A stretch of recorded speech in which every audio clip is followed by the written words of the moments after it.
يا بيه، حقك عليهم. عالم الجريمة والنصب مليان بالقصص الغريبة بأحداثها، شخصياتها الذكية والجريئة. لكن لحد محتال أو نصاب ممكن تقابله في حياتك في المستوى ده اللي صعب شويتين. الراجل اللي نفذ واحدة من أغرب وأجرأ عمليات النصب في التاريخ. ما انت عارف الغريب دايما أعمى.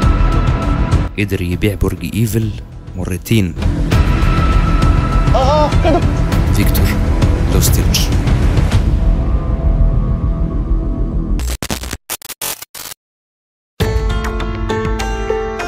في سنة 1925 كانت فرنسا بتعاني بمرحلة اقتصادية صعبة، وده بعد الحرب العالمية الأولى.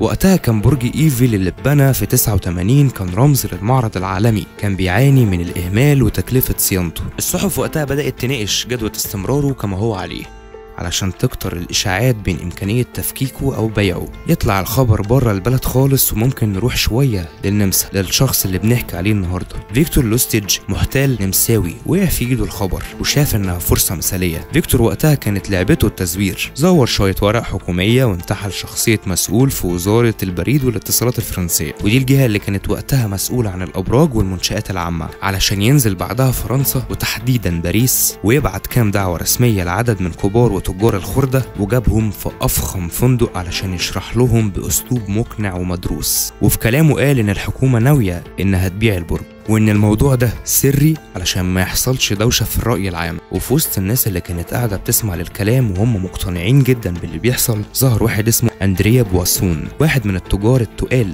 اللي كانوا موجودين ساعتها في البلد. اقتنع جدا بالكلام وبدأ يشغل دماغه. مش بس كده، ده كمان عرض رشوة سرية للوستيدج عشان يسهل الصفقة والمزاد في الآخر يرسي عليه. وبمجرد ما لوستيدج خد الفلوس اختفى من باريس ورجع للنمسا. اللي اتعرف بعدها ان اندريا مات بسكتة قلبية بسبب الموضوع ده. ان هو اتخطف، ما كانش في بني ادم بيحبه. محدش قدر يبلغ الشرطة لان الموضوع كان فعلا اغرب من الخيال. وبعد شهرين 3 بيرجع لوستيدج لباريس علشان ينفذ نفس الفيلم ده تاني، بس المرة دي الموضوع انتشر بين التجار، وواحد منهم راح وبلغ الشرطة عشان بعدها لوستيدج يحس ان في حاجة غلط ويهرب قبل ما يتم القبض عليه.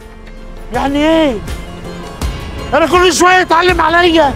بس ما انتهتش قصته لحد هنا، هو فضل مكمل في النصب والاحتيال وعمل عمليات كتير قوي مشابهة للموضوع ده، لحد ما السلطات الأمريكية اتمكنت من القبض عليه بسبب تنفيذ عملية نصب على جهاز الخدمة السرية الأمريكي. رغم نهايته المتوقعة إلا إن حكايته هتفضل واحدة من أكتر قصص الاحتيال إثارة في التاريخ. ما تنسوش اخواتنا في غزة هم محتاجين دعواتنا كتير، وتعملوا لي متابعة علشان تتابعوا مني كل جديد.